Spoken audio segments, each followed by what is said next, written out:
शहर में हालिया दिनों के दौरान जराइम की वारदातों में इजाफे के पेश नज़र पुलिस चौकस हो गई है।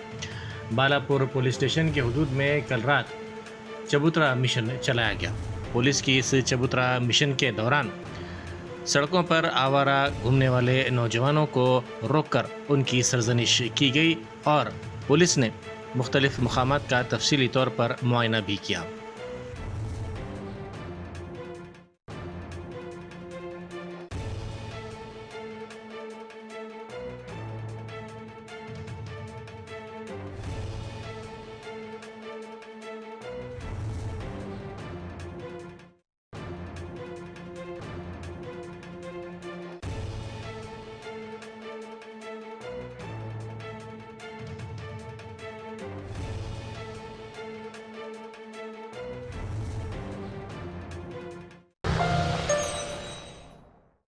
Germanton super speciality hospital national award winner doctor Mir Jawad Zar Khan, German trained senior orthopaedic surgeon and director, माहिर डॉक्टर्स डॉक्टर वासिफ आजम और doctor Bharvi Chanduri, senior cardiologist और दीगर डॉक्टर्स नुमाया खिदमत अंजाम दे रहे हैं। Robotic surgery, advance cath lab, MRI, operation theatre, ICU, 2D ultrasound जैसी सहूलियात से आरास्ता कॉर्पोरेट लेवल हॉस्पिटल। वाजबी फीस में हर मर्ज से शिफायाबी के लिए Germanton super speciality hospital, Attapur.